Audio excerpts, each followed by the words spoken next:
کہیں کسی جگہ پر فرمایا گیا ان اللہ لا یستحی من الحق، سورہ احزاب میں ہے کہ تمہارا طرز عمل نبی کے لیے تکلیف دیتا، لیکن نبی حیا کی وجہ سے تم سے کچھ کہہ نہیں سکتے. تو اللہ کو تو کوئی حیا جو ہے کسی حقیقت کو روک لینے پر آمادہ نہیں کر سکتی.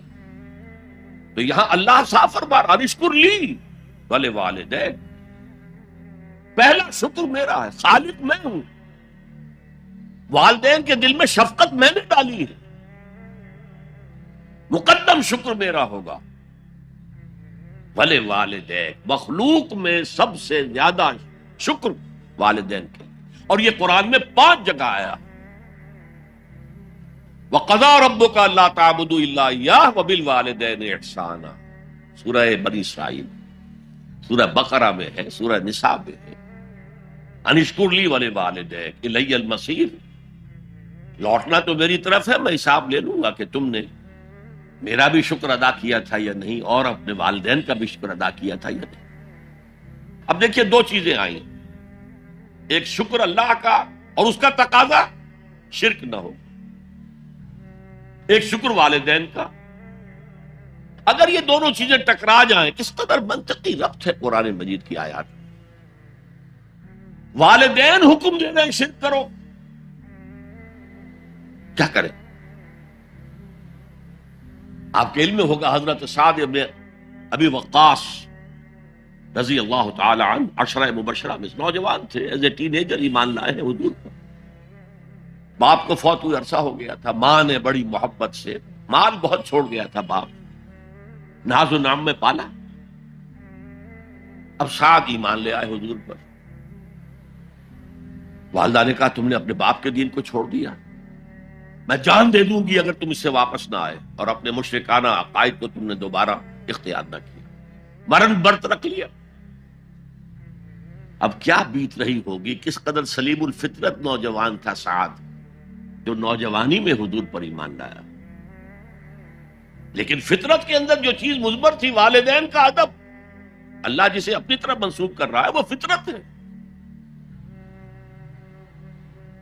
اب یہ ٹکرا رہے ہیں، کیا کریں؟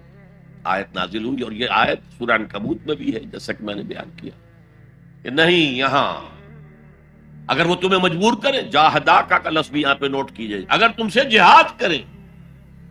یہ جہاد صرف مسلمان نہیں کرتا، جہاد تو کافر بھی کرتا ہے، مشرک بھی کرتا ہے، لیکن جہاد ہے، مجبور کر رہے، پریس کر رہے کہ اپنے آبائی دین میں واپس آ جائے. مصعب بن عمیر کو برہنہ مادرزاد کر کے چچا نے نکال دیا. نہایت ناز و نام میں پلا ہوا ایک نوجوان. نہرو جی کے بارے میں کہا جاتا ہے ان کے کپڑے پیرس سے سل کر آتے تھے، ان کا 200 درہم کا جوڑا شام سے تیار ہو کر آتا تھا. باپ اتنی دولت چھوڑ گیا، اور جہاں سے مصعب گزر جاتا تھا تو خوشبو اتنی رچی بسی ہوتی تھی ان کے لباس میں کہ پوری گلی، پورا بازار مہک جا رہا ہے، لوگ ہاں مصعب جا رہا ہے. جب ایمان لے آئے، چچا نے کہا دیکھو یہ ساری دولت تمہارے مشرک باپ کی ہے، اب نکل جاؤ گھر سے، تمہارا کوئی حق نہیں ہے. اٹھ کر چلنے لگے تو کہا یہ کپڑے جو تمہارے جسم پر ہیں وہ بھی اسی مشرک باپ کے، اتار دو. اتار. مادرزاد برہنہ ہو کر ماں کے پاس آئے، انہوں نے آنکھوں پر ہاتھ رکھے. وہ سب کیا ہوا ہے؟ کہا ماں میں موحد ہو گیا. یہ ہے توحید. موحد اپنے آپ کو سمجھنا کچھ اور ہے. زندہ قوت تھی زمانے میں یہ توحید کبھی، اور اب کیا ہے؟ فقط ایک مسئلہ ہے علم کلام.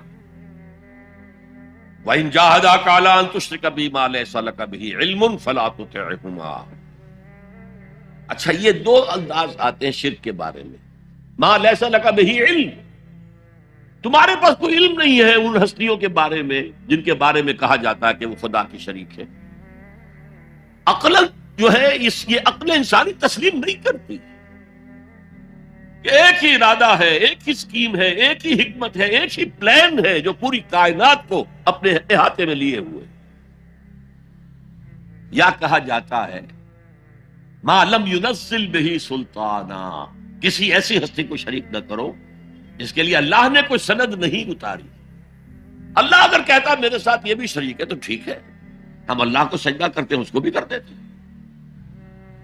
جیسے کہ حضور سے کہلوایا گیا ان کان للرحمن ولد فانا اول العابدین، اگر رحمان کا کوئی بیٹا ہوتا سب سے پہلے میں عبادت کرتا ہوں اس کی. کوئی نہیں ہے، نہ بیٹا ہے نہ بیٹی ہے. قل هو اللہ احد اللہ الصمد لم یلد ولم یولد ولم یکن له کفوا احد. تو فرمایا وَإِن جَاهَدَاكَ عَلَىٰ أَن تُشْرِكَ بِي مَا لَيْسَ لَكَ بِهِ عِلْمٌ فَلَا تُطِعْهُمَا. لیکن یہی توازن دیکھیے، یہ صرف اللہ کے کلام میں ہو سکتا ہے. یہ نہیں کہ پھر ان کو دفاع کرو، ان سے کوئی تعلق نہ رکھو، نہیں. صاحبهما فی الدنیا معروفا، ان کا کہنا تو مت مانو اس معاملے میں. اللہ کا حق احق ہے، بالا تر ہے، لیکن ان کے ساتھ دنیا میں رہو معروف طریقے سے، ان کے حقوق ادا کرو. چاہے مشرک ہے والدین، چاہے کافر ہے والدین، ان کی خدمت تمہارے ذمے ہے، ان کی ضروریات پورا کرنا تمہارے ذمے ہے اپنے مقدرت کے مطابق. صاحبہما فی الدنیا معروفا اور واتبع سبیل من اناب الی. پیروی والدین کی ضروری نہیں ہے، اطاعت والدین کی لازمی نہیں ہے. لا طاعت لمخلوق فی معصیت الخالق، کسی مخلوق کی اطاعت نہیں کی جا سکتی اگر اس سے خالق کی معصیت لازم آ رہی. تو والدین کے لیے بھی ہے، اطاعت مطلق نہیں ہے، پیروی ان کی ضروری نہیں ہے. پیروی اس کی کرو جس نے اپنا رخ میری طرف کر لیا. ابھی اللہ کا کلام چل رہا ہے نا، درمیان میں جو آیا، اتباع اس کی کرو. دیکھو کون ہے جس نے اپنا رخ میری طرف کر لیا ہے، پیروی اس کی کرو، والدین کی نہیں. اسی لیے سورہ بقرہ کے تیسرے رکوع کی پہلی آیت جہاں حضور کی دعوت کا بیان ہے، وہ کیا ہے؟ یا ایھا الناس اعبدوا ربکم الذی خلقکم والذین من قبلکم لعلکم تتقون. اے لوگو، عبادت کرو، بندگی اختیار کرو، پرستش کرو اپنے اس رب کی جس نے تمہیں پیدا کیا، تم سے پہلوں کو بھی پیدا کیا. تمہارے آباء و اجداد بھی تو اسی کی مخلوق تھے. جیسے تم سے خطا ہو سکتی ان سے بھی ہو سکتی تھی. لہذا یہ دلیل نہیں. وہ کہتے تھے ما وجدنا علیہ آبانا، ہم تو اسی کی پیروی کریں گا جس میں ہم نے اپنے آباء و اجداد کو پایا. تو آباء و اجداد کی پیروی ضروری نہیں. واتبع سبیل من اناب الی ثم الی مرجعکم، پھر میری ہی طرف تم سب کو لوٹنا ہے. فَأُنَبِّئُكُم بِمَا كُنتُمْ تَعْمَلُونَ، پھر میں گنتی کر کر کے نبا تنبیہ پوری طرح بتا دینا، آگاہ کر دینا. ایک تنبیہ ہے، وارن کرنا، ایک تنبیہ ہے. یہ ہے خبر دے دینا پوری طریقے سے، وضاحت کے ساتھ. نبا سے ہے یہ. فَأُنَبِّئُكُم بِمَا كُنتُمْ تَعْمَلُونَ، جو کچھ کے عمل تم کرتے رہے. اب اس کے بعد پھر حضرت لقمان کی نصیحت. یا بنی انہا ان تک مثقال حبۃ من خردل، اے میرے بچے، انہا اس میں عمل کا معاملہ ہے. عمل سیئہ ہو یا حسنہ ہو، ہا کی ضمیر مؤنث آئی ہے. انہا نیکی ہو یا بدی ہو. انہا ان تکو مثقال حبۃ من خردل، اگر وہ رائی کے دانے کے ہم وزن بھی ہو، پھر وہ نیکی یا بدی. فتکن فی صخرۃ، کسی چٹان کے پیٹ میں گھس کر کیا گیا ہو. او فی السماوات، یا فضاؤں میں کیا گیا ہو، خلاؤں میں کیا گیا. او فی الارض، یا زمین کے پیٹ میں کیا گیا ہو. یات بہ اللہ، اللہ اسے لے آئے. کائے کے لیے لے آئے گا؟ جزا و سزا کے لیے لے آئے. انسانی اعمال میرے بیٹے یہ جان لو ضائع ہونے والی چیزیں نہیں، ان کے بدلے نکلیں گے، ان کے نتائج نکلیں گے، ان کے بدلے مل کر رہے. چھوٹی سی چھوٹی چیز بھی، رائی کے دانے کے ہم وزن بھی ہو. مثقال ثقل سے پتا ہے، ثقل کہتے ہیں بوجھ کو. تو اگر وہ رائی کے دانے کے ہم وزن بھی ہوگا کہیں نہیں چھپے گا.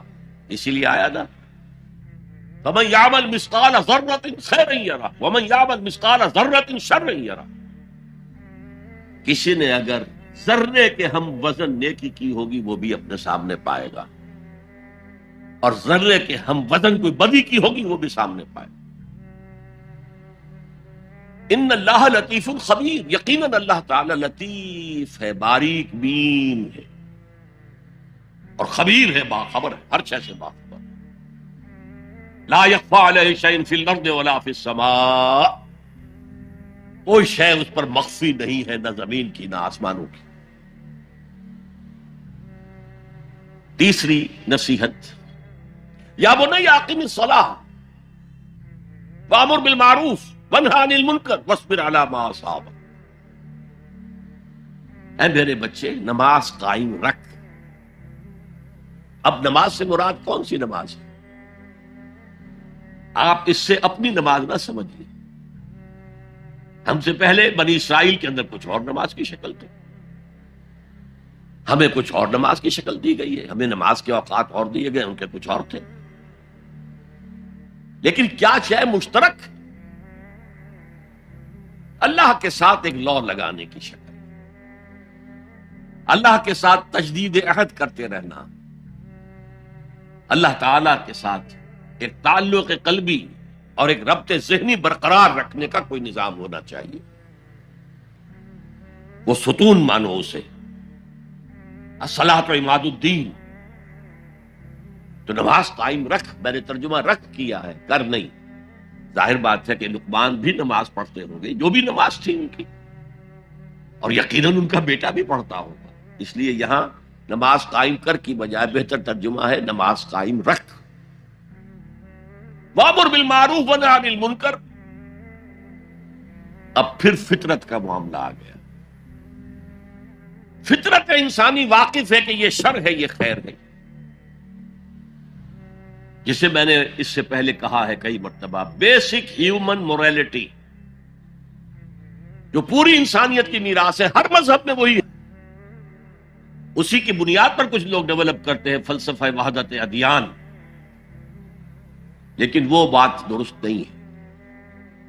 البتہ یہ کہ جہاں تک بنیادی اخلاقی تعلیمات ہیں وہ مشترک ہیں، وہ انسانوں کی مشترک میراث ہے. جھوٹ مت بولو، سچ بولو، وعدہ خلافی نہ کرو، وعدہ پورا کرو.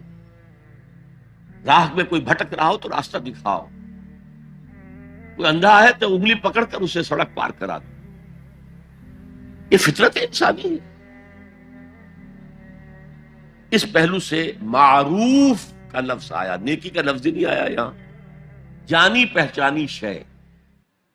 اذا ساءت کا سیئتوں کا وحرت کا حسنتوں کا فانت مومن. اگر تمہیں کوئی نیکی کا کام کر کے مسرت حاصل ہو، دل میں انشراح ہو جائے، اللہ نے مجھے توفیق دی، اور کوئی برا کام کر کے برا لگے، یہ میں نے کیا کر دیا، نہیں کرنا چاہیے تھا، تو تم مومن. تو معروف شے ہے، جانی پہچانی چیز ہے نیکی، اور منکر ہے، فطرت انسانی اباعد کرتی ہے برائی سے. یہ علیحدہ بات ہے کہ انسان جو ہے اپنی فطرت کے خلاف چلتا ہے، اپنے مفادات کو دیکھتا ہے، دنیا پرستی میں غرق ہو گیا ہے کہ اندر سے اس کا ضمیر، کانشنس اسے ملامت کرتا ہے، تم غلط کام کر.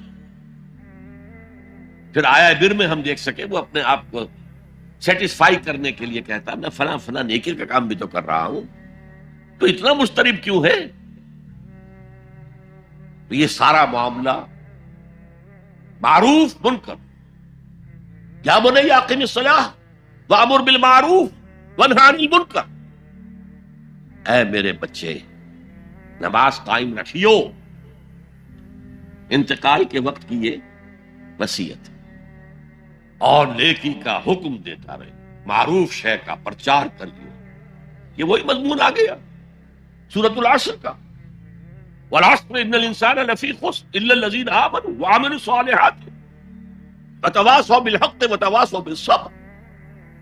یا بنی اقم الصلاۃ، یہ عمل صالح. شرک سے بچ گئے، یہ ایمان ہے، توحید ہے. وامر بالمعروف ونہی عن المنکر، حکم دے نیکی کا، بھلائی کا، معروف کا، اور روک، منع کر منکر سے. جس سے ابا کرتی ہے انسان کی فطرت، جس میں وہ جانتی ہے کہ یہ کام اچھا نہیں۔ وَاصْبِرْ عَلَىٰ مَا أَصَابَكَ، وہ صبر بھی آ گیا، وَتَوَاصَوْا بِالصَّبْرِ، اور پھر جو بیتے اس پر صبر کیجو، اس لیے کہ امر بالمعروف اور نہی عن المنکر بڑا کڑوا فعل ہے یہ، خاص طور پر نہی عن المنکر کسی کو اچھا نہیں لگتا، ریزنٹمنٹ ہوتی ہے۔ بچے بھی، جیسا کہ میں عرض کر چکا ہوں، اگر آپ کہہ دیں بھئی یہاں مت کھیلو، یہ کھیلنے کی جگہ نہیں ہے، تو پھر اکثر و بیشتر اپنی عزت سلامت لے کر گھر جانا ممکن نہیں ہوگا۔ اور جو سب سے بڑا حق ہے، یہ زمین، یہ کائنات اللہ کی ہے، وہ اس کا حاکم ہے، اس کی حاکمیت قائم کرو۔ تو جو خدا بنے بیٹھے ہوں، اپنی حاکمیت کا سکہ چلا رہے ہیں، وہ برداشت کریں گے؟ یہ دیکھیے عیسائیت میں یہ تصور موجود ہے، آخر ہے تو حضرت عیسیٰ نبی تھے نا، اللہ کے رسول تھے۔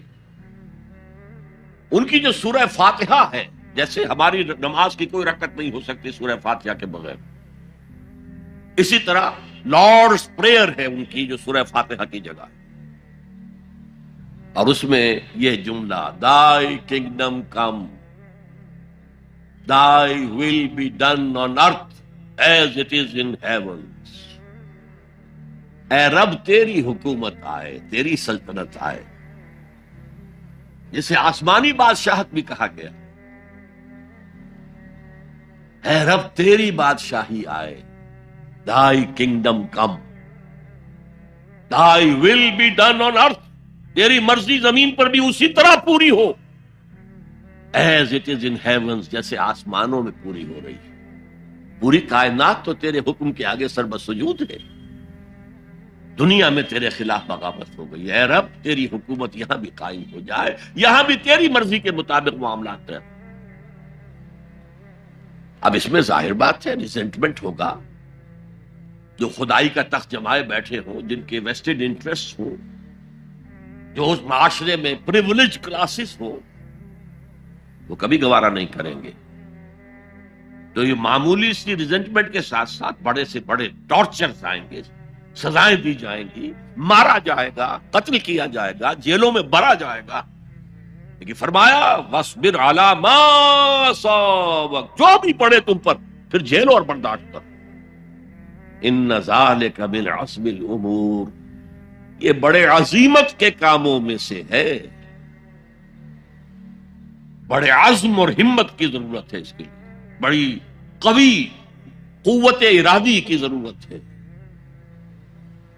بہت پختہ ڈٹرمینیشن کی ضرورت ہے، یہ معمولی باتیں نہیں ہیں۔ یا بنی اقم الصلاۃ وامر بالمعروف وانہی عن المنکر واصبر علی ما اصابک ان ذلک من عزم الامور۔ اب اس کے بعد دو چیزیں عام اخلاقیات میں سے، ولا تصعر خدک للناس، اپنے گال پھلا کر نہ رکھو لوگوں کے سامنے، اس لیے کہ جو شخص اس مقام پر پہنچ گیا ہے، اب اس پر شیطان کا حملہ ایک ہی ہو سکتا ہے، اور وہ یہ کہ تکبر پیدا ہو جائے،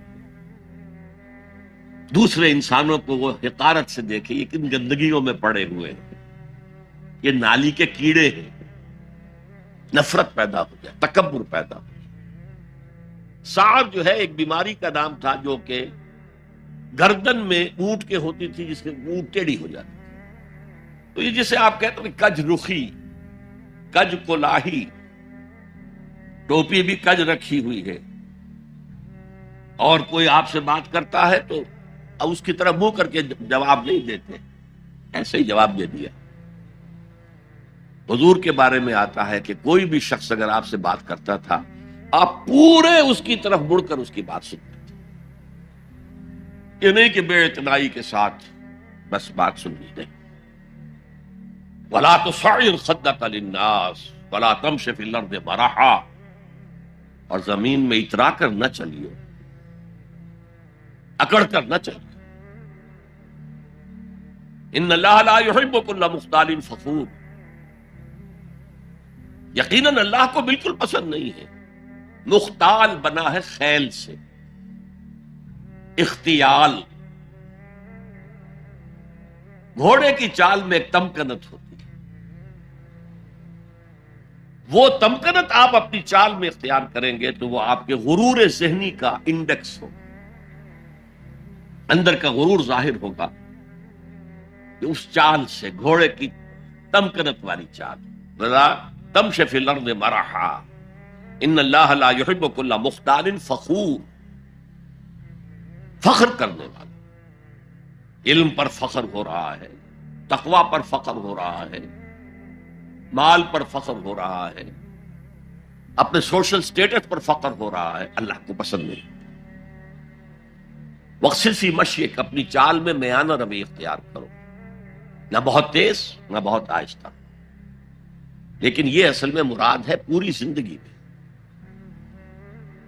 ایک میانہ روی۔ اگر کوئی تنگی ہے تو بالکل ہاتھ کھینچ نہ لو، اگر کشادگی ہو گئی ہے تو اسراف اور تبذیر سے کام مت لو، میانہ روی اختیار کرو، درمیانی راستہ، اپنی چال میں، اپنی روش میں کہہ لیجیے، اپنی روش میں میانہ روی اختیار کرو۔ وغضض من صوتک، اور اپنی آواز کو پست رکھو۔ یہاں تھوڑی سی وضاحت ضروری ہے۔ حدیث ہمیں یہ ملتی ہے کہ حضور جب خطبہ دیتے تھے تو الفاظ علی صوتہ، آپ کی آواز بہت بلند ہو جاتی تھی، واحمرت عیناہ، آپ کی دونوں آنکھیں سرخ ہو جاتی تھی، آپ اس طرح خطبہ دیتے تھے جیسے کوئی سپہ سالار اپنی فوج کو لڑنے پر آمادہ کر رہا ہو۔ لہذا یہ وقت کی بات ہے۔ یہاں مراد کیا ہے؟ کسی وقت آپ کا کوئی آرگومنٹ کسی کے ساتھ ہو رہا ہے and you feel that you are losing the ground، آپ اپنی آواز بلند کر دیتے ہیں، اس کو اپنی آواز سے دبانا چاہتے ہیں، یہ نہیں۔ فرمایا وقصد فی مشیک وغضض من صوتک ان انکر الاصوات لصوت الحمیر۔ آواز کا بلند ہونا کوئی آواز کا حسن نہیں ہے۔ اگر ایسا ہوتا تو گدھے کی آواز بہت بلند ہوتی ہے لیکن کسی کو پسند آتی ہے، اور یہاں انکر کا لفظ آ گیا، وہی منکر، ناپسند ہونا، اس میں سے انکر افعل کے وزن پر، کبیر سے اکبر، صغیر سے اصغر، علیم سے اعلم۔ اب اس کا تجزیہ کیجئے ان 8 آیات۔ اگر تو یہ کسی نبی کے امتی ہوتے تو اس کا بھی نام لیتے، اس کا بھی اتباع کرو، سنت کو مضبوطی سے پکڑو، جیسے شیخ عبد القادر جیلانی کی وصایا ہے جو انہوں نے اپنے بیٹے کو کی، شاہ ولی اللہ دہلوی کی وصایا ہے۔ کسی نبی کے امتی ہوتے تو یہ کہتے، نبی ہوتے تو جو کتاب اتنی ہوتی کہتے تمسک بالکتاب، دیکھنا مضبوطی سے پکڑے رکھنا کتاب، یا خذ الکتاب بقوہ وآتیناہ الحکم صبیہ، کتاب کو مضبوطی سے تھا۔ اس کی کوئی یہاں تلقین نہیں ہے۔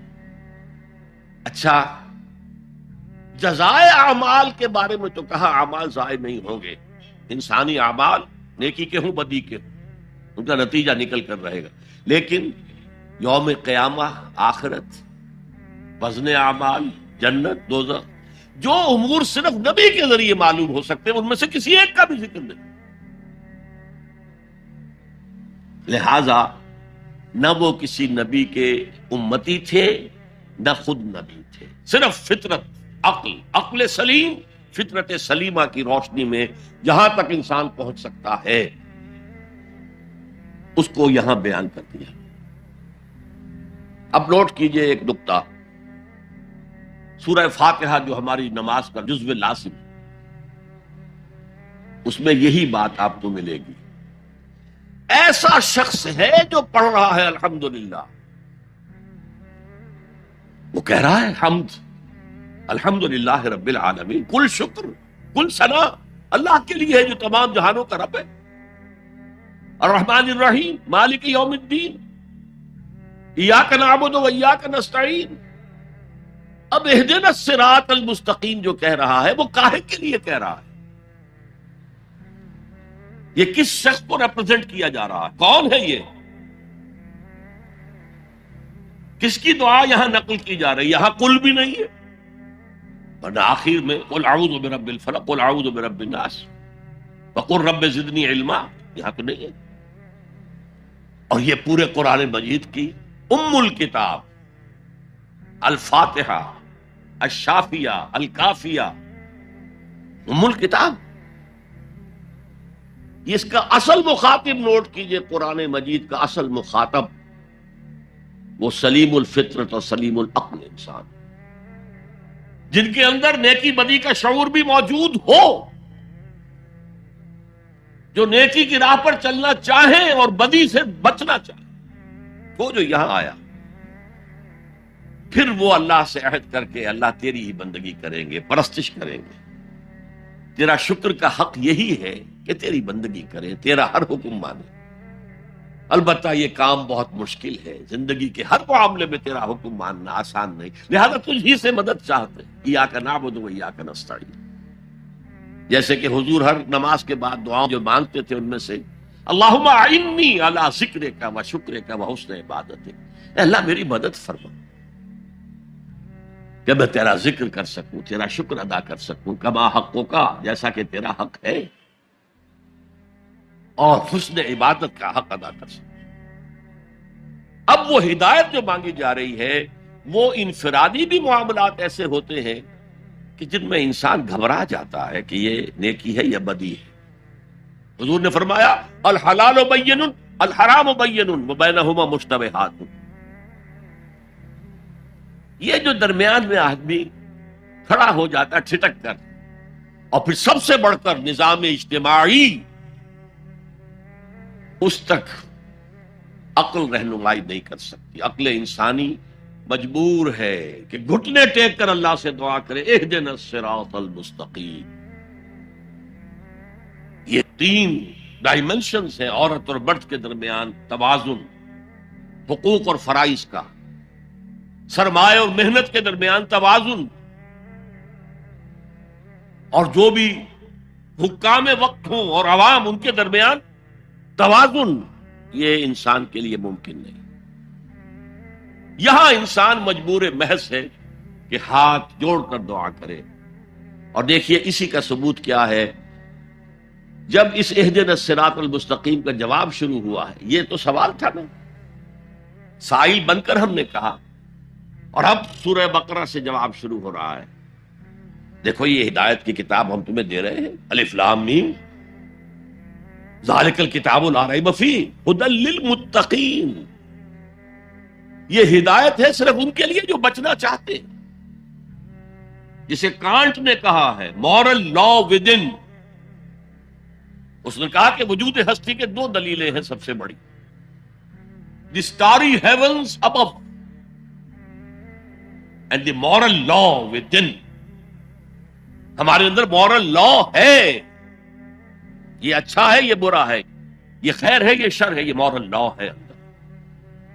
جن کا یہ مورل لا فطرت کی صحت و سلامتی کی بنیاد پر برقرار ہے، جو تمیز کرتے ہیں بھلائی اور برائی میں، ان کے لیے ہدایت ہے۔ اولاً وہی آتے ہیں سلیم الفطرت تو ابو بکر اور عثمان رضی اللہ تعالی عنہما، والذین اتبعوہم بإحسان، پھر کچھ لوگ ان کے پیچھے پیچھے بھی آتے ہیں۔ ایک نمونہ دیکھ لیا، کچھ لوگ بڑھ رہے ہیں، یہ دوسرے درجے کے لوگ ہیں۔ قرآن مجید میں درجہ بندی بیان کی گئی، السابقون الاولون من المہاجرین والانصار والذین اتبعوہم بإحسان رضی اللہ عنہم ورضوا عنہ۔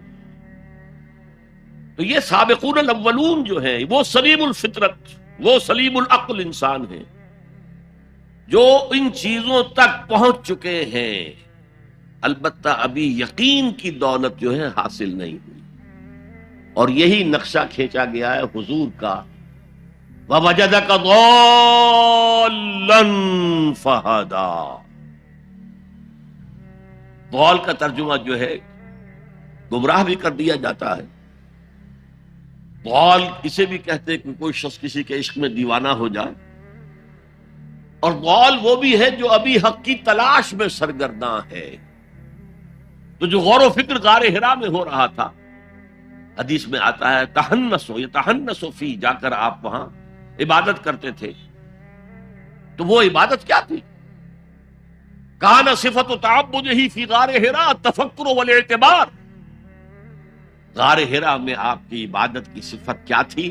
غور و فکر کہ کائنات کیا ہے. وہی جو سے فلسفی جن کوسچن سے فلسفی ڈریپل کر رہا ہوتا ہے، دو ہاتھ کر رہا ہوتا ہے، وہی حضور اس سارے فکر کے مراحل سے گزرے ہیں اور قریب پہنچ گئے ہیں تو دروازے پر دستک دی ہے، دروازہ کھلا. وَوَجَدَكَ ضَالًّا فَهَدَىٰ، پردے اٹھا دیے اور ہدایت دے. اچھا، یہ تو آپ کے سامنے تعلق جو ہے ایمان کا عقل و فطرت کے ساتھ میں سمجھتا ہوں کہ کسی نہ کسی درجے میں واضح ہو. اب میں آپ کو اس کا سنتھسس بتاتا ہوں. یہ عقل و فطرت جو ہے اللہ کو پہچاننا کلیتاً فطرت پر مبنی ہے. انسان کی فطرت میں، اس کی روح میں اللہ کی معرفت، اللہ کی محبت موجود ہے. اس پر ظہور کے پردے پڑ گئے ہیں، تم ادھر متوجہ ہی نہیں ہوتے. تم نے کبھی اپنے قلب کی گہرائیوں میں اتر کر دیکھا ہی نہیں. تم تو باہر کی دنیا میں مگن ہو، مادی دنیا میں لگے ہوئے.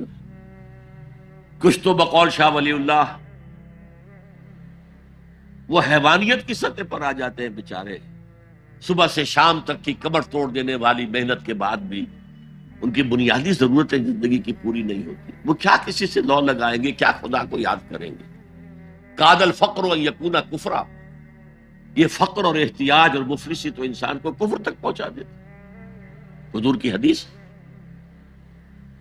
تو تم ادھر متوجہ ہو، ہماری طرف متوجہ نہیں ہوتے. حضرت ابراہیم کا قول کیا تھا؟ انی وجہت وجہی للذی فطر السماوات والارض حنیفا وما انا من المشرکین. اور یہ نماز کا افتتاح بھی ہے. انی وجہت وجہی، میں نے اپنا رخ سیدھا کر لیا ہے اللہ کی طرف، حنیف یکسو ہو کر، دائیں بائیں کوئی میری توجہ نہیں جا رہی. یہ ہے در حقیقت اس عبادت کا تقاضا، جو کہ شکر کا لازمی نتیجہ. اب اس کا سنتھیسس دیکھیے. میں نے کہا کہ سب سے پہلے ایمان باللہ وہ کلیتاً فطرت پر ہے. اسی لیے کانٹ نے یہ ثابت کیا، ایک کریٹیک آف پیور ریزن اس کی کتاب، جس نے ہنگامہ پیدا کر دیا تھا پورے یورپ میں. اس وقت تک کرسچینٹی ڈومیننٹ تھی اور مذہب ایک اہم عنصر تھا انسانی زندگی کا. اس نے کہا اللہ کے وجود کے لیے جتنے منطقی دلیلیں دی گئی ہیں سب غلط ہیں، میں سب کو کاٹ کر دکھاتا ہوں. جیسے ہم کہتے ہیں لوہے کو لوہا کاٹتا ہے، منطق نے منطق کو کاٹ دیا. There is no logical reason to prove the existence of God. A critique of pure reason. میں نے کہا تھا pure reason، عقل خالص جو فطرت سے رہنمائی نہیں لے رہی. وہ فلسفہ جو ہے اس کی منزل کیا ہے؟ ایگنوسٹسزم یا اسکیپٹسزم، لادریت یا ارتیابیت. پھر اس نے ایک کتاب لکھی بعد میں، کریٹیک آف پریکٹیکل ریزن. اس نے کہا کہ عملی طور پر انسان اخلاق حسنہ اختیار کر ہی نہیں سکتا جب تک کہ خدا کو نہ مانے. یہ نیسیسٹی ہے انسان کو کہ مانے. علامہ اقبال نے اس کو تسلیم کیا ہے، کانٹ کے اس دعوے کو. وہ ان کی کتاب ہے reconstruction of religious thought in Islam, کہ کوئی منطقی دلیل خدا کے وجود کو ثابت نہیں کر سکتی. متکلمین نے کوششیں کی ہے، لیکن دلیل کو کاٹ دیتی ہے، منطق کا توڑ کر دیتی ہے. وہ صرف قرآن نے لفظ آیت استعمال کیا جو میں نے بیان کیا تھا. اس کائنات میں ہر شے اللہ کی نشانی ہے. جیسے آپ کو اپنے کسی دوست کی دی ہوئی کوئی شے دیکھتے ہی دوست یاد آ جاتا ہے، ایسے ہی آفاق و انفس میں اللہ کی نشانیاں، تمہارے اندر بھی اللہ کی نشانیاں ہیں. ذرا توجہ تو کرو، آفاق کو دیکھو، کھول آنکھ، فلک دیکھ، زمین دیکھ، فضا دیکھ. افلا ينظرون الى الابل كيف خلقت والى السماء كيف رفعت والى الجبال كيف نصبت والى الارض كيف سطحت فذكر انما انت مذکر، کیا یہ دیکھتے نہیں، غور نہیں کرتے اونٹ کو کیسے پیدا کیا گیا، کتنا اپنے ماحول کے ساتھ مناسبت رکھتا ہے، 7 دن نہ کچھ کھانے کو ملے نہ پینے کو ملے، اسے کوئی پرواہ نہیں. اس صحرا لقدق صحرا کا جہاز، وہ دیکھتے نہیں آسمان کیسے بلند کر دیا گیا، دیکھتے نہیں پہاڑ کیسے گاڑ دیے گئے، دیکھتے نہیں زمین کیسے پھیلا دی گئی. نبی آپ یاد دہانی کرائیے، یہ نشانیوں کی طرف متوجہ کر دیجئے، آپ سوائے یاد دہانی کرانے والے کے اور کچھ نہیں ہے. آپ کے ہاتھ میں اختیار نہیں ہے کہ آپ اللہ کو منوا لیں، یہ تو تمہارے اندر سے فطرت سے ابھر کر گواہی آئے گی. اب دیکھیے اس کے لیے آیت، جسے میں یہ قرآن مجید کی طویل آیات میں سے جیسے آیت البر ہم نے پڑھی تھی، ان فی خلق السماوات والارض واختلاف اللیل والنہار والفلک التي تجری فی البحر بما ينفع الناس وما انزل اللہ من السماء من ماء فاحیا به الارض من بعد موتها وبث فيها من كل دابة وتصریف الرياح والسحاب المسخر بین السماء والارض لآیات لقوم یعقلون. یقیناً آسمان اور زمین کی تخلیق میں، رات اور دن کے الٹ پھیر میں، اس کشتی یا جہاز میں کہ جو ایسا سامان لے کر چل رہی ہوتی ہے جو لوگوں کو نفع پہنچاتی ہے، اور وہ جو اللہ نے آسمان میں سے پانی اتارا اور اس سے زمین کو اس کی موت کے بعد زندہ کر دیا اور زمین میں پھیلا دیے ہر طرح کے جاندار، اور یہ ہواؤں کا چلنا اور یہ بادل جو مسخر ہے زمین و آسمان کے مابین، ان میں سے ہر ایک نشانی ہے، پہچانو. کیا مطلب؟ تم نے کسی مصور کی تصویر دیکھی، تعریف تصویر کی کرتے ہو یا مصور کی کرتے ہو؟ مصور کا کمال ہے، تصویر میں کیا ہے؟ ہاں وہ اپنے منہ سے بول رہی ہے، اپنی زبان حال سے اپنے بنانے اپنے مصور کی تعریف کر رہی ہے. تو کائنات کا ذرہ ذرہ اللہ تعالیٰ کی نشانیوں پر. شیخ سعدی نے کہا، بڑا پیارا شعر ہے، برگ درختان سبز در نظر ہوشیار ہر ورق دفترست از معرفت کردگار.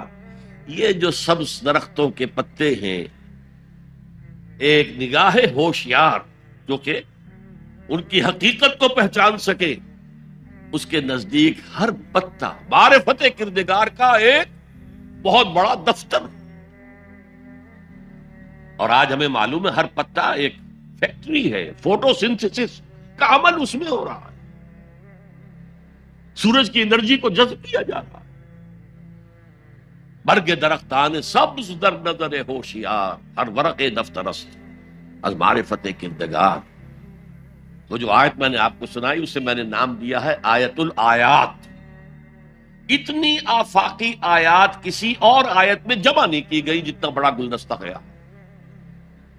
ان فی خلق السماوات والارض واختلاف اللیل والنہار والفلک التي تجری فی البحر بما ينفع الناس وما انزل اللہ من السماء من ماء فاحیا به الارض بعد موتها وبث فيها من كل دابة وتصریف الرياح والسحاب المسخر بین السماء والارض لآیات لقوم یعقلون.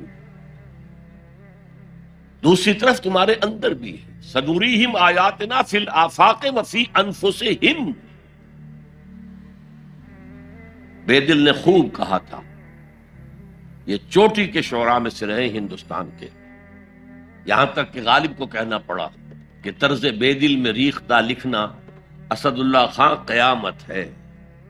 آسان نہیں ہے طرز بے دل میں اردو میں شاعری کرنا، وہ فارسی کے شاعر تھے. ستمشت گر ہوست کشت کے بسیر سر و سمندرا تجھے غنچہ کم نہ دمیدئی در دل کشا بچمن درا. کتنے ستم کی بات ہے، تمہاری خواہش آمادہ کرتی ہے کہ چلو چمن میں دیکھو، پھولوں کی بہار دیکھو، درختوں کی بہار دیکھو، گھاس کے اوپر چہل قدمی کرو. ارے تم خود ایک پھول سے زیادہ کھلے ہوئے ہو. کبھی اپنے دل کا دروازہ کھول کر اس میں داخل ہو کر اپنے حسن معنوی کا مشاہدہ کرو. ستمست گر حوست کشد کہ بے سیر سر و سمندرا، تجھے غنچہ کم نہ دمیدئی، دمکتا ہوا غنچہ ہو تم خود، در دل کشا بچمندرا۔ آیات الہیہ اندر بھی موجود۔ اچھا، ان آیات کے ذریعے سے اللہ کی پہچان ہو گئی، اللہ یاد آ گیا، تھا اندر موجود، اللہ کی علم اور معرفت موجود تھی، پردے آ گئے تھے، ظہور تھا۔ یا جیسے ایک جگہ کہا گیا کلا بل رانا علی قلوبہم، ان کے دلوں کے اوپر جو بھی بدکاریاں وہ کرتے رہے ہیں اس سے زنگ لگ گیا، حجابات آ گئے۔ شیخ علی حجویری رحمت اللہ علیہ، جنہیں داتا گنج بخش کہا جاتا ہے، اگرچہ یہ لفظ نہیں کہنا چاہیے، انہوں نے کتاب کا نام کیا رکھا؟ کشف المحجوب۔ جو پردے میں آیا ہوا ہے، اوٹ میں آیا ہوا ہے، اسے کھولنا۔ تم اوٹ میں ہو، تمہارے اندر موجود ہے اللہ کی معرفت، البتہ اس کا ایک نتیجہ یہ نکلنا چاہیے اب تمہارے لیے محبوب ترین ہستی اللہ ہو جائے۔ چنانچہ اس کی اگلی آیت جو ہے اس پورے تصور کو، وَمِنَ النَّاسِ مَن يَتَّخِذُ مِن دُونِ اللَّهِ أَندَادًا يُحِبُّونَهُمْ كَحُبِّ اللَّهِ، لوگوں میں وہ بھی ہیں جو اللہ کے سوا کوئی مد مقابل گھڑ لیتے ہیں، پکڑ لیتے ہیں، اور ان سے وہ محبت کرنے لگتے ہیں جو اللہ سے کرنی چاہیے۔ اپنے نفسی کو معبود بنایا ہوا، دولت کو معبود بنایا ہوا، دولت پرست، سرپرست، نفس پرست، وطن کو معبود بنا لیا ہے، وطن پرست، قوم کو معبود بنا لیا ہے، قوم پرست، بہت چھلانگ لگائی تو انسان پرست یا انسان دوست، ہیومنزم، اور اس کو پوج رہے ہیں، اس کے لیے بھاگ دوڑ کر رہے ہیں۔ وَمِنَ النَّاسِ مَن يَتَّخِذُ مِن دُونِ اللَّهِ أَندَادًا يُحِبُّونَهُمْ كَحُبِّ اللَّهِ وَالَّذِينَ آمَنُوا أَشَدُّ حُبًّا لِلَّهِ، جو اللہ کو مان لیتے ہیں اور پہچان لیتے ہیں، ان کی شدید ترین محبت اللہ کے ساتھ ہے۔ یہ پہلا ہے ایمانیات کے ضمن میں، فطرت کی بنیاد پر اللہ کا پہچاننا، عقل کی بنیاد پر پہچاننا، وہ ہر شے پر قادر ہے، ہر شے کا جاننے والا ہے، اس کی حکمت کامل ہے، اس کائنات کو دیکھو اور پہچانو، اس کی قوت میں کہیں کوئی کمی نظر آتی ہے، اس کی حکمت میں کوئی کمی نظر آتی ہے، کوئی شے تم کر سکتے ہو پوائنٹ آؤٹ کہ یہ کام یوں نہ ہوتا، یوں ہوتا تو بہتر ہوتا، یہ عقل پھر پہچانتی ہے۔ لیکن اس کی ایگزسٹنس کے لیے یہ صرف ہماری اندرونی شہادت ہے۔ اب آگے چلیے، اس سے اگلا قدم ہے ایمان بالآخرہ۔ عجیب بات ہے یہ کہ یہ جو میں نے آیت الآیات آپ کو سنائی، یہ سورہ بقرہ کے 20ویں رکوع کی پہلی آیت ہے۔ دوسری آیت وہ ہے وَمِنَ النَّاسِ مَن يَتَّخِذُ مِن دُونِ اللَّهِ أَندَادًا يُحِبُّونَهُمْ كَحُبِّ اللَّهِ وَالَّذِينَ آمَنُوا أَشَدُّ حُبًّا۔ سورہ آل عمران سورہ بقرہ کا جوڑا ہے، اس کے بھی 20ویں رکوع کی آیت یہی ہے، لیکن مختصر، طویل تو آ چکی ہے بات وہاں، اب یہاں وہ مختصر، ان فی خلق السماوات والارض واختلاف اللیل والنہار لآیات لأولی الالباب، یقیناً آسمان اور زمین کی تخلیق میں اور رات اور دن کے الٹ پھیر میں نشانیاں ہیں اولو الالباب، عقل مندوں کے لیے۔ لب کہتے ہیں کسی چیز کا اصل مغز، لب لباب، ہماری پوری گفتگو کا لب لباب یہ، تو انسان کے لیے عقل سب سے بڑی شے ہے۔ ہمارے حیوانی وجود کی سب سے اونچی شے کیا ہے؟ عقل۔ تو وہاں کہا تھا لآیات لقوم یعقلون، یہاں کہا لآیات لأولی الالباب، they are equal۔ القرآن یفسر بعضہ بعضا۔ اگلی آیت دیکھیے، اگلا قدم، اللہ کو پہچاننے کے بعد اس کو یاد رکھو، مستحضر رکھو، اور حقیقت زندگی، حقیقت انسان، اس کی الجھی ہوئی ڈور کو سلجھانے کی کوشش کرو۔ مزید تفکر کرو، غور کرو آسمانوں اور زمین کی تخلیق میں۔ الذین یذکرون اللہ قیاما وقعودا وعلی جنوبہم وَيَتَفَكَّرُونَ فِي خَلْقِ السَّمَاوَاتِ وَالْأَرْضِ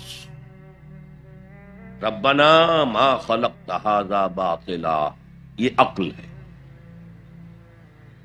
وہ لوگ جو اللہ کو یاد رکھتے ہیں، بیٹھے ہوئے بھی، کھڑے ہوئے بھی، لیٹے ہوئے بھی، ہر حال، اسی کو کہتے ہیں ذکر کثیر، وَاذْكُرُوا اللَّهَ كَثِيرًا لَعَلَّكُمْ تُفْلِحُونَ۔ اللہ ذہن میں رہے، موجود رہے، مزید اس گتھی کو سلجھاؤ، کیونکہ ڈور کا سرا ہاتھ میں آ گیا۔ الجھی ہوئی ڈور کا سرا ہاتھ میں نہ آئے تو وہ سلجھے گی نہیں۔ ایک سرا ہاتھ میں آ گیا تو اب آپ اس کو سلجھا لیں۔ وہ پہلا سرا ہاتھ میں آ گیا، اللہ۔ اب اس اللہ کو ذہن میں مستحضر رکھتے ہوئے یتفکرون فی خلق السماوات والارض، آسمانوں اور زمین کی تخلیق میں وہ تفکر کرتے ہیں، غور کرتے ہیں اور سوچ بچار کرتے ہیں، گہرائی میں اترتے ہیں، تو ایک حقیقت ان پر منکشف ہوتی ہے، ربنا ما خلقت ھذا باطلا سبحانک فقنا عذاب النار۔ اے اللہ، تو نے یہ سب کچھ بیکار اور بے مقصد پیدا نہیں کیا۔ ہر شے میں حکمت ہے، ہر شے با مقصد ہے۔ سبحانک، تو پاک ہے اس سے کہ کوئی بے مقصد شے پیدا کرے یا کوئی بے مقصد کام کرے۔ بے مقصد کام کرنے والوں کو آپ کہیں گے پاگل ہے۔ ربنا ما خلقت ھذا باطلا، ایک اور جگہ آیا ہے عبسا، تو نے یہ عبس پیدا نہیں کیا ہے، بیکار پیدا نہیں کیا، بے مقصد پیدا نہیں کیا۔ ہر شے نتیجہ خیز ہے، ہر شے کے نتائج نکلتے ہیں۔ گھاس کا تنکا بھی بغیر حکمت کے نہیں ہے۔ تو آپ غور کریں اس کائنات میں اس کا رول کیا ہے، گھاس کے تنکے کا بھی رول ہے۔ سبحانک فقنا عذاب، اس سے ان کا ذہن منتقل ہوتا ہے آخرت کی طرف اور آخرت کے عذاب کی طرف۔ کیوں، کیسے؟ اب یہاں فطرت اور عقل کا پھر امتزاج آپ دیکھیں گے۔ عقل نے فیصلہ کیا یہاں کوئی شے بے مقصد نہیں، نتیجہ خیز ہے۔ فطرت کہتی ہے نیکی نیکی ہے، بدی بدی ہے، اور ہونا تو یہ چاہیے کہ نیکی کا صلہ نیک ملے، اچھا ملے، بدی کا صلہ برا ملے، عقل کہتی ہے۔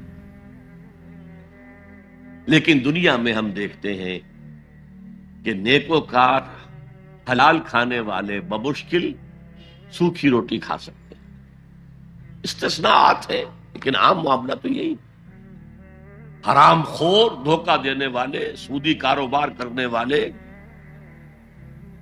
ہیروئن کا کاروبار کرنے والے، منشیات کا کاروبار کرنے والے، انسان کے صفری جنسی جذبات کو بھڑکا کر آمدنی حاصل کرنے والے، وہ عیش کر رہے ہیں۔ تو اصول تو یہ ہے کہ گندم از گندم پہ رویت، جو سے جو، گندم سے گندم اگنی چاہیے، جو سے جو اگنا چاہیے۔ یہ کیا ہو رہا ہے؟ نیکوکاروں کو کیا ملا؟ نسل انسانی کا سب سے بڑا نیک انسان محمد صلی اللہ علیہ وسلم، اور کئی کئی وقت کے فاقے آتے تھے، ان کی نیکی کا کوئی صلہ دیا جا سکتا ہے دنیا میں سوائے اس کے کہ ان پر درود پڑھیں؟ اللہم صلی علی عبدک و نبیک و رسولک و خلیلک محمد و بارک وسلم، درود پڑھیں۔ اور بدترین انسانوں کو آپ کیا سزا دے سکتے ہیں؟ ہٹلر نے اگر خودکشی نہ کی ہوتی تو آپ اگر فورسپ سے لے کر اس کا ایک ایک رواں رواں نکالتے اور اس کے مسلز کا بھی ایک ایک جو ہے علیحدہ کر دیتے تو کیا اس کے جرائم کی سزا ہو جاتی؟ کروڑوں انسان قتل ہوئے، لاکھوں نہیں۔ پورا یورپ برباد ہوا، تباہ ہوا۔ خود اس کا ملک جو ہے وہ سب سے زیادہ تباہی کا جو ہے وہ نشانہ بنا۔ تو دنیا میں ہم نے جزا و سزا کا کچھ نظام قائم کیا ہے، لیکن یہاں نہ جزا اتنی دی جا سکتی ہے جتنا کہ کوئی شخص مستحق ہے۔ اس نے پوری زندگی اسی میں لگائی کہ خیر کا پرچار کیا اور بدی سے روکا لوگوں۔ یہی اپنا وقت، صلاحیت وہ پیسہ کمانے میں خرچ کر سکتا تھا، اس نے لگا دیا اپنے آپ۔ کون اسے صلہ دے گا یار؟ اور کیا صلہ ہوگا اس کا؟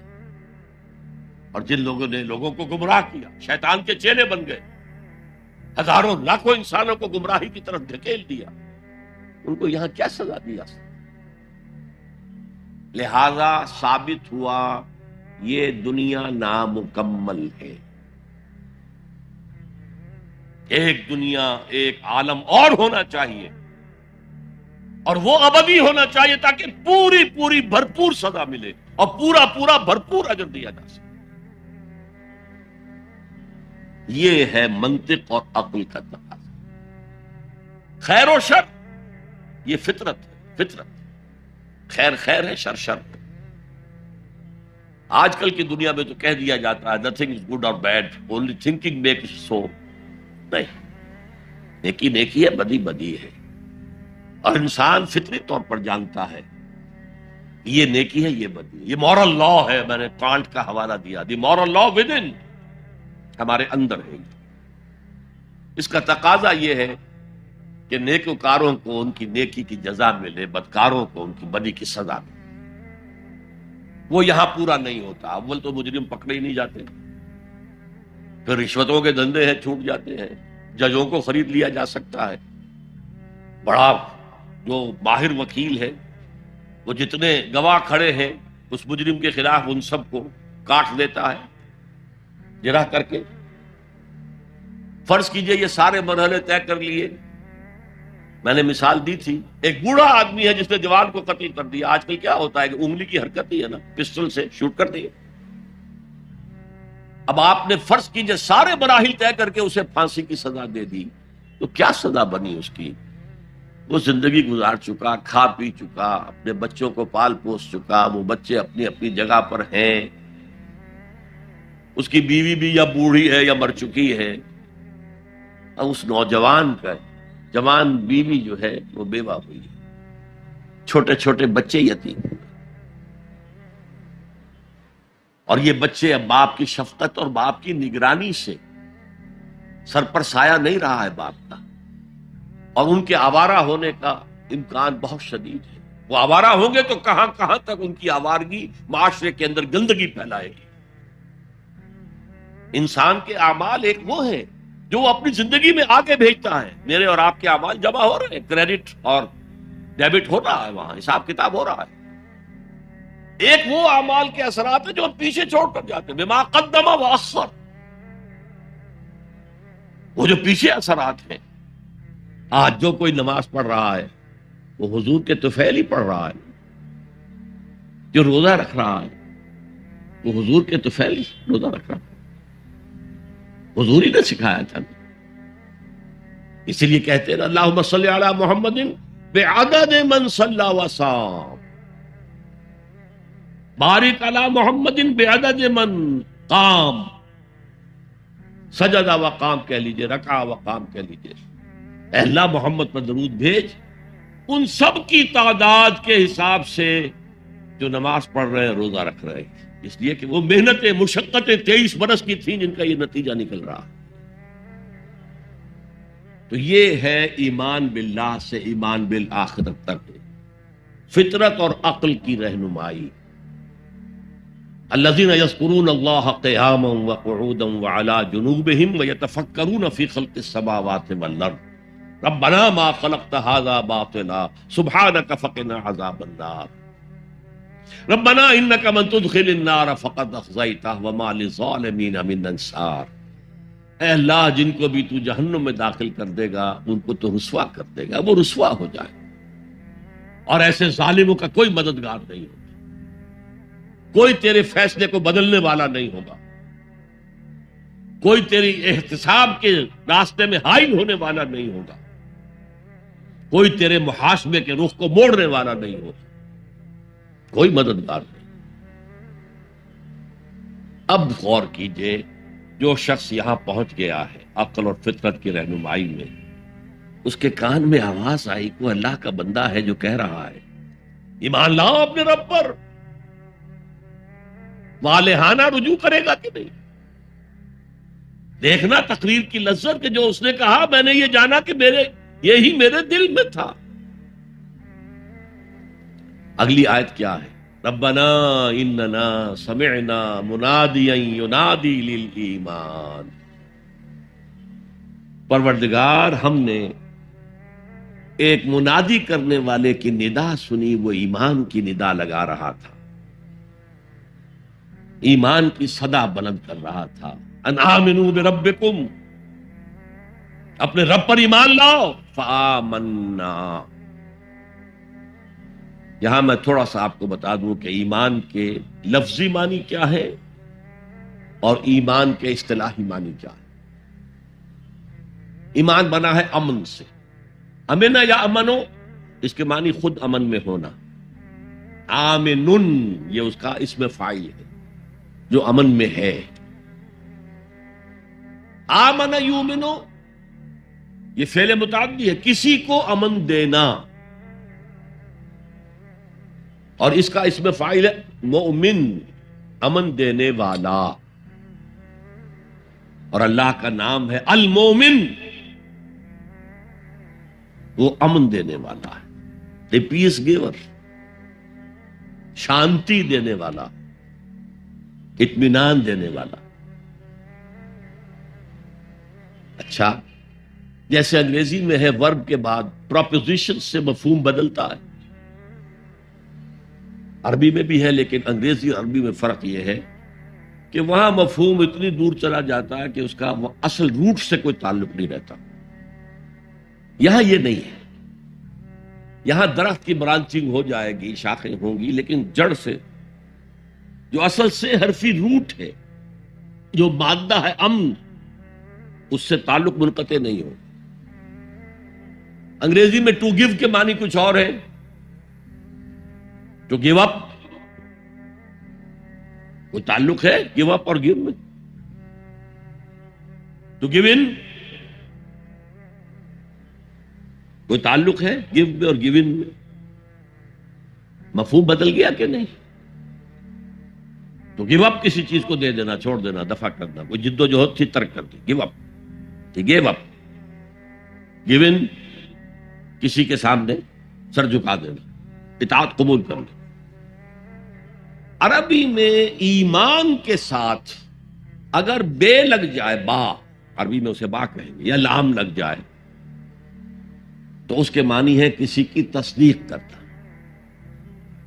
آمنا بہی، اس نے اس کی تصدیق کی، یہ گہری تصدیق ہوتی ہے وثوق کے ساتھ۔ آمن لہو، اس کی تصدیق کی، لیکن یہ سرسری تصدیق ہوتی ہے، لام کے ساتھ سرسری، اور بے کے ساتھ بڑے گہرے یقین اور وثوق کے ساتھ تصدیق کرنا۔ اب دیکھیے امن سے کیا تعلق رہا؟ کسی شخص نے آ کر کوئی خبر دی، آپ نے مان لی تو امن ہے، آپ نے کہا جھوٹ بول رہے ہو، شروع ہو گیا کانفلکٹ۔ آپ نے اس کی بات مان لی، کوئی جھگڑا نہیں۔ کسی نے آ کر کوئی دعویٰ کیا، میں نے یہ کیا ہے، جھوٹ بولتے ہو، کچھ نہیں کیا تم نے، خام خواہ کو۔ لیکن اگر مان لے کہ ہاں تمہارا دعویٰ ٹھیک ہے، ہم قبول کرتے ہیں، تو امن ہے، امن دے دیا آپ نے اس کو۔ یہ تو لغوی بحث ہو گئی۔ امن کا مادہ امن، امنا یا امنو، ثلاثی مجرد میں امن میں ہونا، آمن اس سے اس میں فاعل، آمن یومنو ایمانن باب فعال، کسی کو امن دینا، اس میں فاعل مومن، المومن اللہ کا نام۔ ایمان کے ساتھ با یا لام لگ گیا تو تصدیق، با کے ساتھ ہے تو گہری تصدیق، وثوق کے ساتھ تصدیق، اور لام کے ساتھ ہے تو سرسری سی تصدیق۔ اب ایمان کا اصطلاحی مفہوم کیا ہے؟ تصدیق بما جاء بہ النبی صلی اللہ علیہ وسلم۔ ایمان کا تعلق رسول کے دعوے سے ہے، نبوت کے دعوے سے ہے، اس کی تصدیق کر دینا ایمان ہے، اور جو کچھ وہ بتا رہا ہے اس کو ماننا ایمان ہے۔ تصدیق بما جاء بہ النبی صلی اللہ علیہ وسلم، یہ تصدیق ہے۔ جو خبریں بھی وہ دے رہے ہیں صحیح ہے، وہ عالم آخرہ کی خبریں دے رہے ہیں، وہ عالم برزخ کی خبریں دے رہے ہیں، وہ اور خبریں دے رہے ہیں، آئندہ کی پیشن گوئیاں کر رہے ہیں، آئندہ کے حالات کی، سب کی تصدیق۔ ویسے تو یہ کہ یہ تصدیق حضور بما جا، جو بھی لائے حضور، لیکن حضور لائے ہیں عمل بھی اور فکر و نظر کا سامان بھی، وہ فلسفیانہ سوالوں کا جواب بھی، میٹا فزکس بھی لے کر آئے۔ ایمان کا جو ہے اطلاق وہ صرف میٹا فزیکل جو تعلیم ہے اس پر ہوتا، اور وہ تمام نبیوں کی ایک ہی رہی ہے۔ اللہ پر ایمان، جو وقت کا رسول ہے اس پر ایمان، جو بھی کتاب ہے اس پر ایمان، آخرت کا ایمان، بعث بعد الموت کا ایمان، اسی طریقے سے جنت اور دوزخ کا یقین، حساب کتاب کا یقین، وزن اعمال کا یقین۔ یہ چیزیں ہیں کہ جو ایمان میں اصطلاحاً شامل ہیں، اگرچہ وہ اصطلاح جو ہے وہ کور کرتی ہے شریعت کو بھی، احکام کو بھی، ڈوز کو بھی، ڈونٹس کو بھی، یہ کرو یہ نہ کرو، لیکن جو استعمال ہے وہ در حقیقت ایمان کا اس میٹا فزیکل کانسیپٹ پر۔ اب یہاں فرمایا ربنا اننا سمعنا منادیا ینادی للایمان ان آمنوا بربکم فآمنا۔ پروردگار، ہم نے سنا ایک منادی کرنے والے کو، وہ ندا لگا رہا، صدا لگا رہا ایمان کی، کہ لاؤ ایمان اپنے رب پر، یقین کرو اپنے رب پر، توثیق کرو اپنے رب کی، تصدیق کرو اپنے رب کی۔ فآمنا، تو ہم ایمان لے آئے۔ ربنا فاغفر لنا ذنوبنا، تو اے رب ہمارے گناہوں کو بخش دے، اب تک ہم غفلت میں تھے، جو کوتاہیاں سرزد ہوئی ہیں، جو خطائیں ہوئی ہیں، معاف فرما۔ وکفر عنا سیئاتنا، ہمارے دامن کردار پر جو داغ اور دھبے ہیں انہیں دور کر دے، ہٹا دے، اور ہمارے نامہ اعمال پر جو دھبے لگے ہوئے اللہ اسے دھو دے، ہمارے اعمال نامے کو پاک اور صاف کر دے۔ ربنا فاغفر لنا ذنوبنا وکفر عنا سیئاتنا وتوفنا مع الابرار، ہمیں وفات دی جو، یعنی موت تک ہم اس پر قائم رہے، اور جو تیرے ابرار بندے ہیں بہت نیک، ان کے ساتھ ہمیں وفات دی۔ ربنا فاغفر لنا ذنوبنا وكفر عنا سيئاتنا وتوفنا مع الابرار ربنا وآتنا ما وعدتنا على رسلك ولا تخزنا يوم القيامة، اور اے رب ہمیں وہ سب کچھ دیجو جس کا تو نے وعدہ کیا تھا ہمارے ساتھ اپنے رسولوں کے ذریعے، تمہیں جنت دیں گے، ان میں یہ نعمتیں ہوں گی، تمہیں اللہ کا دیدار نصیب ہوگا۔ جو آخری نعمت اہل جنت کو ملے گی وہ دیدار الہی ہے، یہ سب سے بڑی نعمت ہے، سب سے بڑی دولت ہے۔ آتنا ما وعدتنا علی رسلک ولا تخزنا یوم القیامہ، اے اللہ قیامت کے دن ہمیں رسوا نہ کیجیے۔ قرآن مجید میں آیا ہے حساب یسیر، آسان حساب، اللہم حاسبنا حسابا یسیرا، اے اللہ ہم سے آسان حساب، اور وہ آسان حساب حضور نے فرمایا کیا ہوگا؟ بس مقدمے کی فائل پیش ہوگی، سرسری سا اللہ نگاہ ڈالیں گے اور بس فارغ جاؤ۔ تو اے پروردگار ہمیں دیجو وہ سب کچھ جس کا تو نے ہم سے وعدہ کیا اپنے رسولوں کی وساطت سے۔ ولا تخزنا یوم القیامہ انک لا تخلف المیعاد، یقیناً تو اپنے وعدے کی خلاف ورزی کرنے والا نہیں ہے۔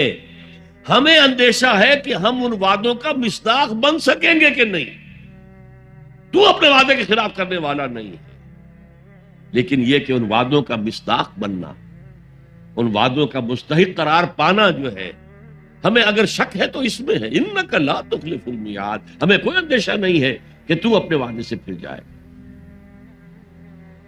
اب یہ لوگ اس طریقے سے سلیم الفطرت سلیم العقل انسان، فطرت کے اشاروں اور عقل کی رہنمائی میں سفر کرتے ہوئے یہاں تک پہنچے، اور پھر نبی کی آواز پر انہوں نے لبیک کہا۔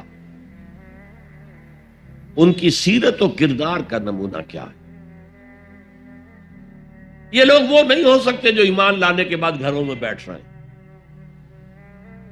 ان میں آگ بھر گئی ہے، اب وہ اللہ کے دین کے لیے اس دعوت کو پھیلانے کے لیے تن من دھن لگا رہے. لہذا اس دعا کا جو جواب یہ بڑی عظیم دعاؤں میں سے ہے، اور سورہ بقرہ اور سورہ آل عمران کے جوڑے ہونے کی ایک علامت یہ بھی ہے، جیسے دونوں کا آغاز الف لام میم سے ہوتا، دونوں کے شروع میں قرآن کی عظمت کا بیان، دونوں کے اختتام پر عظیم دعائیں ہیں. ربنا لا تؤاخذنا ان نسینا او اخطانا، بڑی لمبی دعا ہے. یہاں پر بھی یہ 3 آیتیں ہیں، لیکن فرمایا فاستجاب لهم ربهم، ان کے رب نے ان کی دعا قبول کر. انی لا اضیع عمل عامل منکم، کہ میں تم میں سے کسی عمل کرنے والے کے کسی عمل کو ضائع کرنے والا نہیں ہوں. من ذکر او انثی، چاہے وہ مرد ہو چاہے عورت ہو. یہاں یہ مساوات مرد و زن کا جو قرآنی نظریہ اس کو سمجھ لیجیے. بحثت یہ انسان دونوں برابر ہیں، شرف انسانیت میں برابر کے شریک ہیں. مرد اونچا نہیں، افضل نہیں، عورت نیچی نہیں، گھٹیا نہیں. اخلاقی میدان میں دونوں برابر ہیں. جو میں نے انگریزی کی نظم سنائی تھی، no mysteries here, no special boon for the high and not for the low. نہیں، charities that soothe and bless and heal are scattered over the man like flowers. برابر، روحانی ترقی میں برابر ہے، صدیقیت میں برابر ہے. صرف نبوت عورت کو نہیں ملتی، اس لیے کہ نبوت کا فرض ادا کرنا بہت کٹھن ہے. جو معاشرے کی طرف سے مشرکانہ اور کافرانہ ماحول کی طرف سے جو پھر پریشر آتا ہے، جو پرسیکیوشن ہوتی ہے، جو ٹارچر ہوتا ہے، عورتوں کے لیے اس کا برداشت کرنا آسان نہیں. لیکن پھر بھی صحابیات نے اس کی مثالیں قائم کی ہیں. تاہم نبوت کی ذمہ داری، بھاری ذمہ داری، جس کو خود اللہ نے فرمایا انا سنلقی علیک قولا ثقیلا، اے نبی ہم آپ پر ایک بہت بھاری بات ڈالنے والے، بہت بھاری. ان تمام اعتبارات سے مرد اور عورت میں کوئی فرق نہیں. من ذکر و انثی، جو نیکی عورت کمائے گی اس کے لیے، جو غلطی کرے گی، خطا کرے گی، گناہ کرے گی، اس کا وبال اس پر ہے. جو نیکی مرد کمائے گا وہ اس کے لیے ہے، جو غلط کام کرے گا اس کا وبال اسی پر ہے. من ذکر و انثی، اور یہاں بڑا پیارا لفظ آیا ہے بعضکم من بعض. تمہیں فرق کیسے ہو سکتا ہے؟ تم ایک دوسرے میں سے ہو. ایک ہی باپ کے نطفے سے تو بیٹا بھی ہے، بیٹی بھی ہے، اور ایک ہی ماں کے رحم میں تو پرورش پائی ہے، بیٹے نے بھی اور بیٹی نے بھی. اونچ نیچ کیسے ہو جائے گی؟ ان سطحوں پر قرآن سب سے زیادہ مدعی ہے مساوات مرد و زن کا. لیکن ذمہ داریاں معاشرے میں کیا ہوں گی، دونوں کا دائرہ کار کیا ہوگا، ان کی جسمانی ساخت، ان کی نفسیاتی ساخت کے اعتبار سے ان کے فرائض، یہ چیزیں، اور خاص طور پر جو معاشرے کی یونٹ ہے، معاشرے کی اینٹ ہے، فصیل بنی ہوئی ہے اینٹوں سے. اینٹیں کمزور ہوں گی تو فصیل کمزور ہوگی. تو یہ جو ایک اینٹ ہے، ایک فیملی ہے، اس فیملی کے ادارے کو مستحکم رکھنے کے لیے اس کا head of the state, head of the institution ایک ہی ہوگا، اور وہ مرد ہے، عورت نہیں ہوگی. ایک مرد اور ایک عورت when they enter into agreement of marriage، یہاں پر عورت کا کام ہوگا شوہر کی تابع داری کرنا. میں تو حیران ہوا تھا جب میں نے اخبار میں پڑھا، جب سارا فرگوسن اور پرنس اینڈریو کی شادی ہونے والی تھی، اور یہ سارا فرگوسن جو تھی بڑی نٹ کھٹ قسم کی عورت تھی، لڑکی تو کیا تھی، وہ عورت تھی. تو اس کا ایک انٹرویو آیا تھا شادی سے پہلے. I am not going to say, I am not that timid type of woman. I am not going to say I will obey him. اس سے معلوم ہوا کہ عیسائیوں کی شادی میں وہاں تو معاملہ پردے کا نہیں ہے، لڑکا لڑکی دونوں سامنے کھڑے، پادری کے سامنے ایجاب و قبول دونوں کا اعلان ہو رہا. اور وہاں کہنا پڑتا ہے اسے آئی ول اوبے ہم، میں اس کی اطاعت کروں. قرآن بھی کہتا ہے الرجال قوامون علی النساء، مرد حاکم ہیں عورتوں پر. فالصالحات قانتات، تو نیک عورتیں وہ ہیں جو اطاعت کرنے والی ہیں. بہرحال یہ بعضکم من بعض سے میں نے آپ کے سامنے رکھا کہ کوئی اونچ نیچ بنیادی نہیں ہے، وہ انتظامی اونچ نیچ ہے. تمام انسان برابر ہیں، لیکن دفتر میں ایک آفیسر ہے، ایک چپڑاسی ہے. As human beings they are equal, as citizens of state they are equal. ایک ہی ووٹ افسر کا بھی ہے، ایک ہی ووٹ چپڑاسی کا بھی ہے. لیکن وہاں دفتر میں افسر افسر ہے، چپڑاسی چپڑاسی ہے. اچھا، اب آ رہا ہے وہ نقشہ ایک کردار کا جو صدیقین کی صفت کے لوگ ہوتے ہیں، جو اس طرح والہانہ لبیک کہتے ہیں نبیوں کی دعوت پر. ان کا کردار کیا ہوتا ہے؟ فالذین ہاجروا واخرجوا من دیارہم وأوذوا فی سبیلی وقاتلوا وقتلوا لأکفرن عنہم سیئاتہم ولأدخلنہم جنات تجری من تحتہا الانہار ثوابا من عند اللہ واللہ عندہ حسن الثواب. تو میں تو کسی بھی عمل کرنے والے کے کسی چھوٹے سے چھوٹے عمل کو بھی ضائع کرنے والا نہیں. یہ تو ہم سورہ لقمان کے رکوع میں پڑھ چکے. کجا وہ لوگ جنہوں نے ہجرت کی اللہ کی راہ میں گھر بار چھوڑ کر اور اہل و عیال کو چھوڑ کر، مکے کے بھیڑیوں کے رحم و کرم پر چھوڑ کر اللہ کی راہ میں ہجرت. فالذین ہاجروا واخرجوا من دیارہم، یا زبردستی نکال باہر کیے گئے اپنے گھروں سے. وَأُوذُوا فِي سَبِيلِي، جنہیں ایذائیں پہنچائی گئی ہیں میرے راستے میں، جو بیتی تھی بلال ابن رباح پر، جو بیتی تھی خباب بن الارت پر، جو بیتی تھی حضرت یاسر پر، حضرت سمیہ پر. فالذین ہاجروا واخرجوا من دیارہم وأوذوا فی سبیلی وقاتلوا، پھر انہوں نے قتال کیا میری راہ میں، فقتلوا، اور قتل بھی ہوئے جانے بھی دی.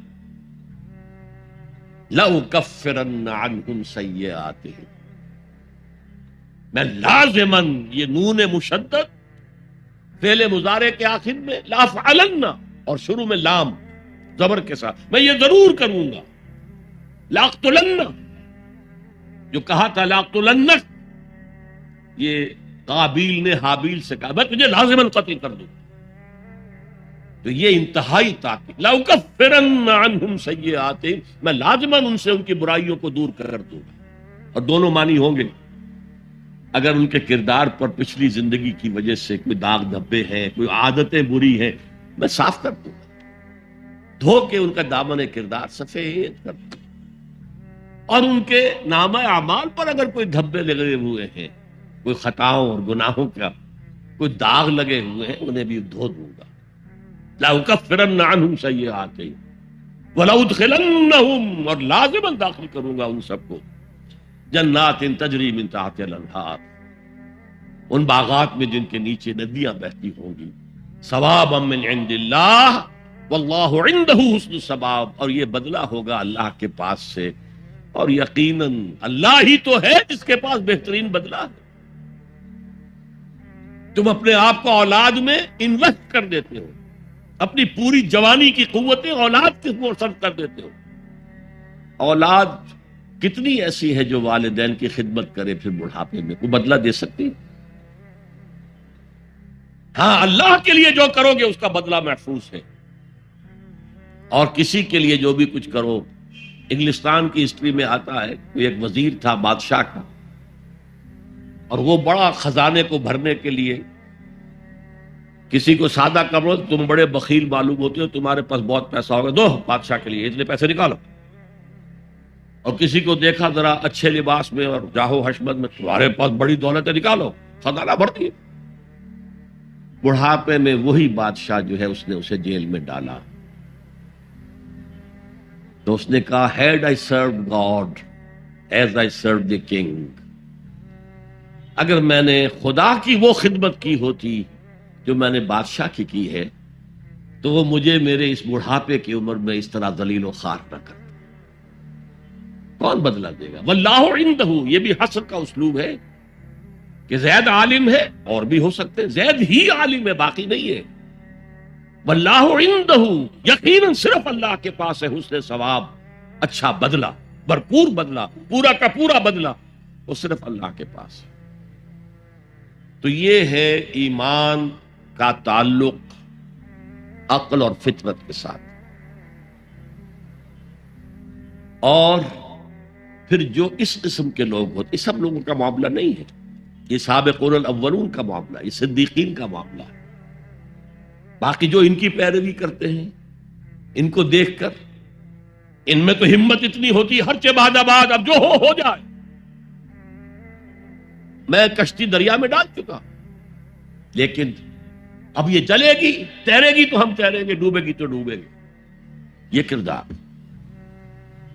کچھ لوگ ہوتے جن میں اتنی ہمت نہیں ہوتی، وہ پہلے دیکھ لیتے ہیں کچھ لوگ چل رہے ہیں آگے، والذین تبعوہم بإحسان، جو ان کی پیروی کرتے ہیں، ان کے پیچھے آتے ہیں، لیکن آتے ہیں حسن نیت کے ساتھ، ان کے اندر کوئی فریب کا ارادہ نہیں ہوتا. تو یہ جو صدیقین ہیں، ان کی سیرت و کردار کا یہ نقشہ، فالذین ہاجروا واخرجوا من دیارہم واوذوا فی سبیلی وقاتلوا وقتلوا لأکفرن عنہم سیئاتہم ولأدخلنہم جنات تجری من تحتہا الانہار ثوابا من عند اللہ واللہ عندہ حسن الثواب. تھوڑا سا اشارہ ادھر بھی کر دوں، ان تمام کاموں میں عورتیں مردوں کے ساتھ شریک رہی. ہجرت حضرت عثمان نے کی تو ساتھ آپ کی اہلیہ حضرت رقیہ، حضور کی نور چشم، وہ بھی ساتھ تھی. ابو سفیان کی بیٹی ام حبیبہ اپنے شوہر کے ساتھ تھی، ہجرت میں شریک ہے مرد اور عورتیں. یہ دوسری بات ہے کہ وہاں جا کر حبشہ میں ان کا شوہر مرتد ہو گیا، عیسائی ہو گیا، شراب کا بہت رسیا تھا. ویسے شراب حرام نہیں تھی ابھی اسلام میں بھی، لیکن اسے وہ ملتی نہیں تھی جب تک کہ وہ عیسائیوں کے ساتھ ان کی مجلس میں شریک نہ ہو. یہی وجہ ہے کہ پھر ام حبیبہ کو پیغام حضور نے مدینے سے بھجوایا ہے، اور نکاح ہوا ہے ان ایبسنشیا. نجاشی نے خطبہ نکاح بھی پڑھا ہے اور مہر بھی حضور کی طرف سے ادا کی. شریک تھی عورتیں اور مرد. پہلا قتل جو ہوا ہے وہ دو میاں بیوی کا ہوا، حضرت یاسر رضی اللہ تعالی عنہ، حضرت سمیہ رضی اللہ تعالی عنہ شریک ہے. جہاد میں جہاد کی ذمہ داری جیسے نبوت کی ذمہ داری عورتوں پر نہیں رکھی گئی، اسی طرح قتال کی بھی ذمہ داری تو عورت پر نہیں رکھی گئی، لیکن عورتوں نے حصہ لیا ہے. ایک تو انڈائریکٹ حصہ، حضرت خنسا نے 7 بیٹے اللہ کی راہ میں شہید کرائے. اس کا کریڈٹ حضرت خنسا کو جائے گا کہ نہیں، رضی اللہ تعالی عنہ. تو یہ بھی ایک شانہ بشانہ چلنے کا معاملہ ہے، دنیاوی معاملات نہیں، دین کے معاملے میں. لیکن شریعت کے ستر اور حجاب کے احکام کو ملحوظ رکھتے ہوئے عورتیں بھی دین کا کام کریں اور مرد بھی دین کا کام کریں. اقول قولی ھذا واستغفر اللہ لی ولکم ولسائر المسلمین والمسلمات. جزاک اللہ ڈاکٹر اسرار احمد صاحب. سامعین کرام، اب میں سوال و جواب کے سیشن میں سب سے پہلے اس بہن کے سوال کو آپ کے سامنے رکھ رہا ہوں جس نے ابھی حال ہی میں اسلام قبول کیا ہے. اس خاتون کا نام ہدا ہے. وہ سوال کر رہی ہیں کہ از اے ریورٹ اور convert to Islam is responsible for her parents if they don't bring Iman or they don't accept Iman on giving them invitation to Islam. What should he or she do then? As I've already said during my discourse, you have to serve them, you have to support them, even if they don't accept Iman. They are your parents and you are indebted to them. Anishkur li wali walidayk. وَإِن جَاهَدَاكَ عَلَىٰ أَن تُشْرِكَ بِي مَا لَيْسَ لَكَ بِهِ عِلْمٌ فَلَا تُطِعْهُمَا وَصَاحِبْهُمَا فِي الدُّنْيَا مَعْرُوفًا. It has been discussed in detail. ایک ہمارے ہندو بھائی ہیں ہریش پانڈے، وہ کہتے ہیں as per the human nature we love pets, that is animals, especially dogs. I want to know what Islam says about keeping them and their trading. My Muslim friend says they cannot keep or trade in dogs. Actually, the details of Islamic law, I am not an expert in that field. We can keep dogs, but they should remain outside the living quarter. They shouldn't enter your living portion of the house. As watch, they can be watching your house during the night, etc., etc. And then آپ شکار کرنا چاہتے ہیں تو آپ کتے رکھ سکتے ہیں، قرآن مجید میں ذکر ہے شکاری کتوں.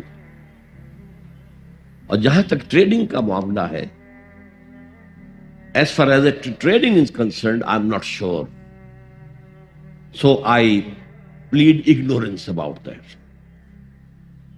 ایک سوال ہے کہ کرسچن کا عقیدہ ہے کہ حضرت عیسیٰ اللہ کے بیٹے ہیں، تو پھر ان کے عقیدے کے مطابق وہ کون سی شخصیت ہے جو باپ ہے؟ نعوذ باللہ، یہ بات قل هو اللہ احد کی نفی کرتی ہے. یقیناً یہ بہت بڑا شرک ہے اللہ کے لیے کسی کو بیٹا یا بیٹی ماننا. مشرکین عرب جو ہیں وہ فرشتوں کو خدا کی بیٹیاں مانتے تھے، اور انہی کے ناموں رکھ کر انہوں نے اپنی مورتیاں بنائی تھیں. لات، عزا، منات، یہ سب مؤنث نام ہیں، خدا کی بیٹیاں. اور یہ معاملہ کرسچینٹی کے اندر اپنی انتہا کو پہنچا ہے. وہ کہتے ہیں صلبی بیٹا ہے اللہ کا. نعوذ باللہ من ذالک، نعوذ باللہ من ذالک، نعوذ باللہ من ذالک. میں نے اس کی نفی کی تھی کہ شرک بالذات جو بدترین شرک ہے، شرک فی الذات، اس کی یہ بدترین صورتیں ہیں اور یہ ناقابل معافی. باقی حضرت عیسیٰ کا کوئی باپ نہیں تھا، بن باپ کے پیدا ہوئے. ورجن میری ہم تسلیم کرتے ہیں، جیسے کہ عیسائیوں کا عقیدہ ہے کہ وہ بن باپ کے پیدا، ہم بھی مانتے ہیں. جیسے ان کا عقیدہ ہے کہ وہ زندہ آسمان پر اٹھائے گئے، ہم بھی مانتے ہیں.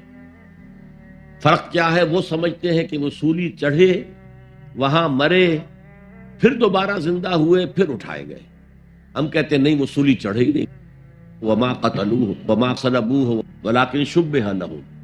ایک مشابہت پیدا کر دی گئی تھی ان کے لیے، ایک اور شخص کی شکل بنا دی گئی تھی حضرت عیسیٰ کی سی، اور وہ سولی چڑھا ہے.